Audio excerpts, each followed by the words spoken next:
there is a strong difference between what could happen and what did happen.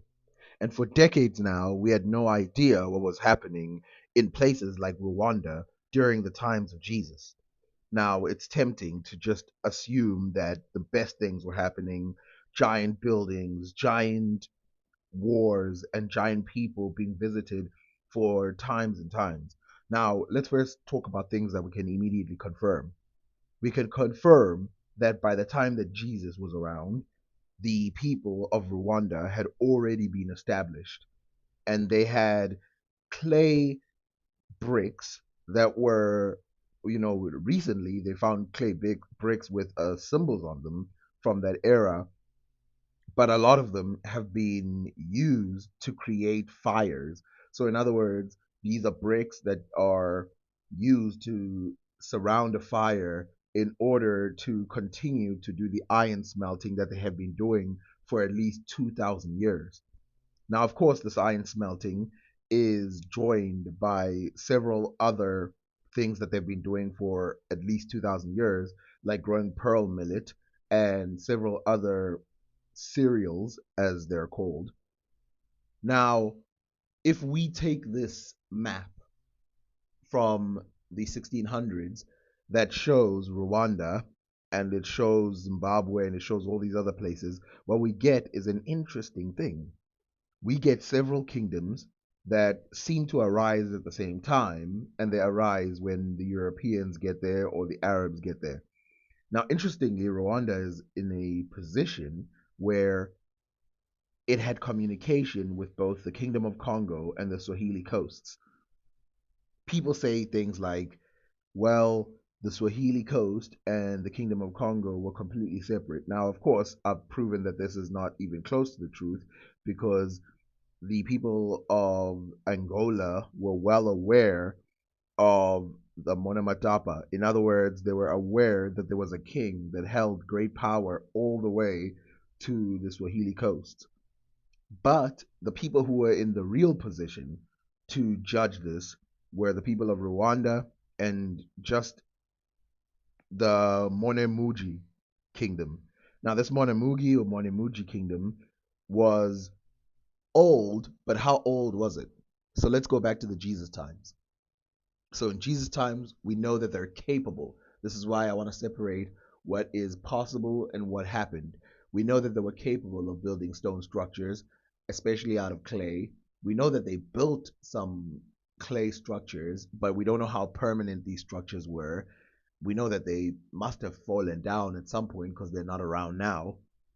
And we know that the default of brick building is continuous throughout the African regions. Therefore, we can tell that these structures must have been built at least during the time of Jesus, even in a small capacity. Okay, but what were these people like? Well, imagine this, right?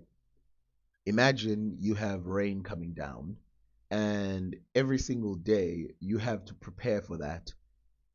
Well, you need a roof. For some reason, the people of this area, the only time they make roofs that are not thatched is when they make flat top roofs. Why? Why is it that they figured out that you need to make a roof slope so that the water can run down, but they almost always make it out of thatch? Well, the simple word is culture. Now, if we're going to talk about culture, it's interesting, but we have to read the people who first saw some of the cultures. Now, this person, Alfred Dapper, was the first person to write specifically about Monomotapa in detail. Now, I'll give you a piece of what he said about the kingdom, and not everything he says is correct. One of them is that he claims that the Monemuji were pale skinned, a rumor that he heard. And he also claimed that the Great Zimbabwe Hills and the Inhambe people, that those were built by foreigners or devils that the people don't know. But actually, they had a clue who did it, and basically he went with hearsay, believing that the people in those regions were not as capable of building those things. Now, I'm not saying that he himself believed this, but this is what he reported. Amongst the substitute dominions of the Monomotapa are Agog and Tekoa and Boata, bordering on the east of the New Land, and in the west at the kingdom of Takua, Toroka and Tora, by some called Butua or Batwa, at the fifth cape, and so to the river of Magnus and Sorka, having in the south the foot of a mountain of the moon, and the aforementioned cape in the north, the river Magnus, and in the west the scream of Bravago. The chiefest cities are Zernebra and Fatuka in this country. Far to the inland, on a plain in the middle of many iron mills, stands a famous structure called Zimbabwe, built square like a castle, with hew and stone, of a wonderful bigness. The walls are more than 25 foot broad, but the height not answerable. Above the gate appears an inscription which cannot be read or understood, nor could any that have seen it know what people use such letters. Near this place are more such buildings, called by the same name, signifying a court or palace, and for that all the places where the emperor at any time makes his abode are called Zimbabwe. This building is guessed to be one of the king's houses. Now, as large as fascinating as the kingdom of Mwenematapa is, it's actually only one of 16 mentioned by Alfred Dapper. Now, Alfred Dapper mentions the other ones, and of course, we'll come back to the fact that he mentioned that there are some inscriptions located in some regions. So, here he talks about the country of Inhambane. Now, you will notice that this is definitely an African word, so this is not him speculating, but having at least some true knowledge about the regions. This kingdom lies a little within the country, under the torrid zone, having for its metropolis a city called Tong. The heat is so great that the people of Europe residing there for trade are not able to endure it, but are discommoded by several strange and troublesome diseases.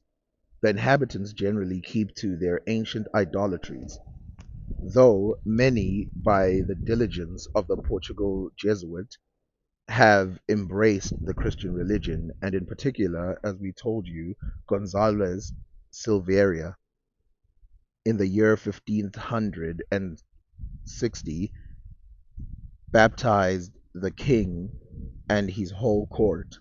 The place where the king keeps his court lieth about half a mile from the town Sema, the residence of many Portuguese. Now, of course, here's a map to show you where the Inhamban area is. And Inhamban means to go. And just above it, there were other places like Sofala and Manika, which means to give, and Hagala, and so many other names which can be translated in modern names used all over. And even the word Zimbabwe might sound like it's brand new, but it's actually from as old as time. Now, if we re-refer to the map, we can see that Monemugi is straight in the middle of all these places. And in fact, the description will be given by Alfred Draper or Dapper to exactly where it should be located, and you will see that it falls in the most beautiful location for trade of all these regions. On this map, you can clearly see that it touches the Kingdom of Congo, Angola, Mwenematapa. It also touches Inhambane. It touches Manika, which would later be called Manyigena because of the regional change of the languages. And then it also had a offshoot of the kingdom on some islands that you will see talked about later. As we read, the kingdom of Monemuji or Nimeana or Nime Amaye, the great kingdom of Monemuji or Mohememugi by others, called Nime Maya, that sounds like the place of God, but we'll come back. Situate over against Mombasa, Kilwa, and Melinda, hath for northern borders Abyssinians, or Prester John's country, and the kingdom of the great Makoko in the south, Monomatapa and Mozambique in the east, Mombasa and Kilwa in the west, on the river Nile. On the north side, between that and Prester John's country, lies some small kingdom, which, being weak of forces, sometimes pay tribute to the king of Monemuji, and sometimes to the Abyssinians. These countries abound with gold and silver, copper and elephants, the inhabitants said to be white-skinned and of bigger stature than the Europeans, go naked on the upper part of their bodies, but over their nether parts wear silk or cotton. They use also for ornaments chains or bracelets and symbol stones which glitter like glass and are brought from Cambrai. These beads serve them also instead of money, gold being of no value with them. This king holds an amicable correspondence with Kilwa, Melinda, and Mombasa, by which means silk, cotton stuffs, and aforesaid beads of Cambai and many other commodities are brought into the country and bartered for gold, silver, copper, and ivory. He liveth also in a league of peace with a great Makoko, whereby from hence some black merchants have converse and trading with the Portuguese that keep their markets in a kingdom of Fungeno, as also in Pambo da Akogo. At the end of this kingdom, on the east, by information of some black merchants, the kingdom of Nimayamai, given to several Portuguese, lieth a great lake, out of which many rivers, by them unknown, take their original, adding moreover that in this lake are abundance of islands inhabited by blacks, and that on the east side of these lakes land may be seen, where sometimes they hear the sound of bells, perhaps brought thither by the Abyssinians, and discern some buildings, which they suppose churches. Some this east side, sometimes in boats, there came 20 men, and by chance blacks, yet the side of the lake are possessed by persons yellowish, with lank or uncurled hair, hanging down at length, who daily come to trade with the forementioned islands. They of Pombo de Akongo, being asked how many days' journey they had from Akongo to this lake, answered that at the speediest they could scarce arrive there in 60 days. Keep in mind, a lot of what he just said is hearsay, so don't believe everything that is said. Now, of course, there's stuff that is absolutely true, but a lot of the things like Kong and stuff like that, actually, that might be the Kingdom of Congo, but he's not aware because he's just trusting what the people are saying.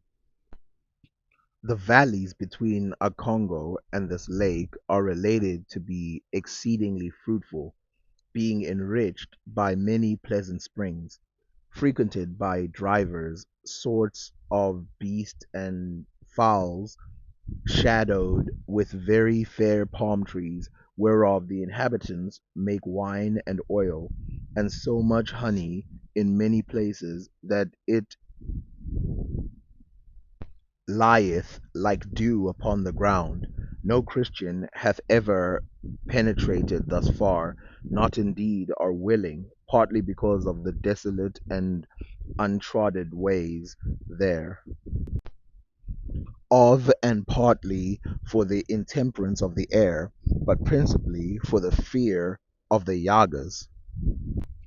The Yagas, the cruelest and most inhumane people, which keep here in a great multitudes, these Yagas are like in manners, wars, and savageness to the Yagas of Anzico, for they eat up all those that they take prisoners in the wars, or serve them as slaves, and for ornaments have also feathers stuck through their noses, and both the upper teeth before are struck out, without which marks none can be received in their bands or companies, as we have at large before related. Now, of course, these yagas that are mentioned here are the same yagas that are mentioned in the Kingdom of Congo as one of the great enemies of the Congo Empire. In fact, the Yagas are one of the two greatest threats to those empires, the other one being the Imbangala, which are cannibals. Now, the only reason I read you those kingdoms, those specific kingdoms, is because I wanted to show you that there is a chain rather than a broken line. So, in other words, Mwene Matapa, Mwene Muji, Inhambane, and the Kingdom of Congo are not separate in realization. They're not kingdoms that have no idea about each other, but instead are a long chain of an unbroken, just like the Middle East was, or Europe to some degree, like maybe the Greco Roman sort of those empires, Turkey, those places that were Syria, that were aware of each other at one time, but were not necessarily belonging to the same person. So, how far back does this go? Well, we do know that there was trade between these people because, as you heard there, the things that they consider money, like stones and stuff like that, we see them being traded as early as, well, with the Khoisan, first of all, we find it being traded as early as like 4000 BC, but we do see it being traded as early as the first century AD.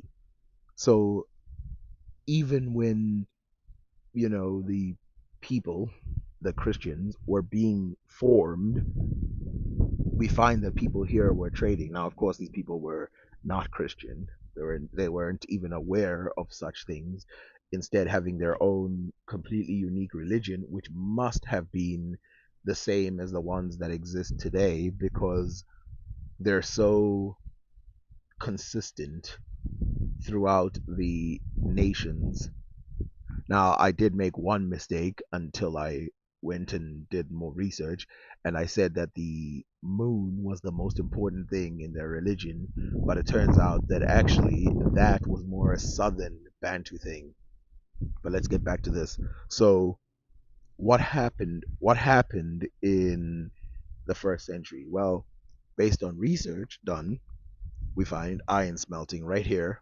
We find that they were carrying some Sudanic, in other words, things that came from Sudan, food that came from Sudan, some Sudanic food inside this region. We find a lot of grinding of grains, which is something that it was thought to be a very Middle Eastern thing, but actually it's also done in Africa.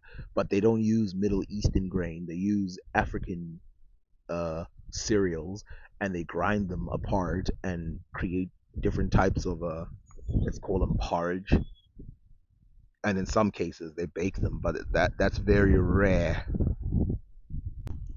Now, here's the problem with modernization. Africa modernized fairly quickly. If you look at what, the 1930s or the 1940s of Africa look like, and especially after freedom from colonization, what you will actually start to see is that to some degree there was no regard of the ancient or the old. They just removed it and built buildings and built roads and stuff like that. And so there are many places that probably date back to these times that are gone. And how do we know? Well, they're mentioned. Right now, I read you a few of them that are from the 1600s, but if you go to Rwanda, nobody can think or talk about any of the buildings or ruins found in Rwanda. But I'm telling you that they were there. While Alfred Dapper gave us names, places, states, people, and even the conditions that the people lived and how they interacted with one another, what he didn't do, and this was due to his Christian bias, was write about the religions of the areas. And so we still have a blank in that area, which we will fill in by looking at other people who talked about the religions of these people in detail.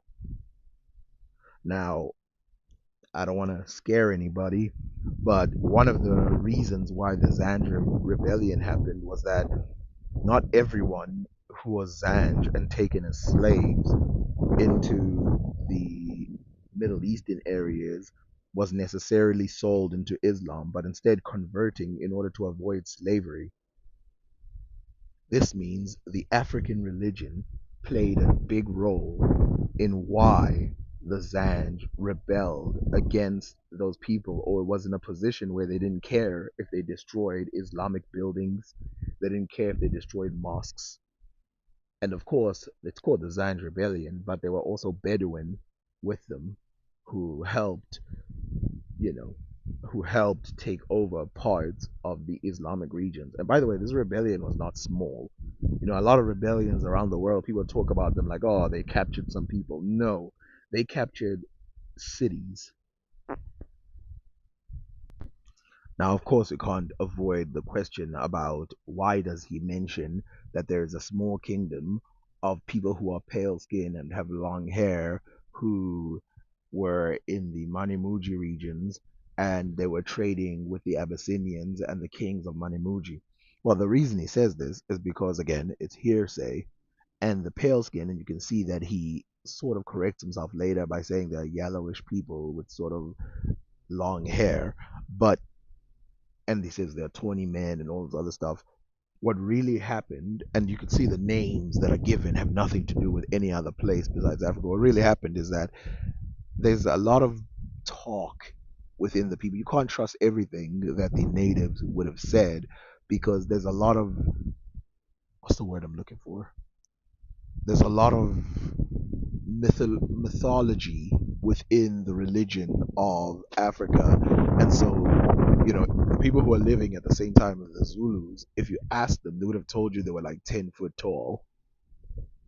They would have told you that they had like green skin or things like that. Like they were not mythologizing from history, instead mythologizing from the present. It's the African religions are very alive religion. Like things that happened in the past don't matter as much as things that are happening right now.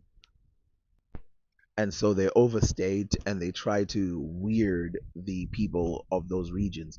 Now, of course, if you look into these kingdoms, you can find out that no one could ever live in the Manimuji regions outside of the dark black people who lived in those regions. And of course, the Khoisan, which is one of the reasons why there is a argument about what the white skin means. Now remember, the Khoisan people who lived in those regions, and I told you about the language of people really everywhere around the world, that the word white can be used to refer to Khoisan people. And it was often, even in this book, and I'm going to show this later, but Alfred Dapper mentions the Negroes of called the Hottentots, and he mentions how they are white of skin, even though we know today that they are not. Now, what I want to do is read the entire area where he mentions the Ethiopian kingdoms. Now, obviously, I won't read every single part of it, but I actually want to read every single empire that he mentions, from the Ethiopian to Guinea to the Negroid regions and to Yemen. But that will be another video. I actually am interested in just reading it plainly without giving any interpretation, just to show you how many kingdoms were located in this region and how many of them were made of bricks. And of course, in some cases, those bricks aren't as fancy as those in Wanamatapa.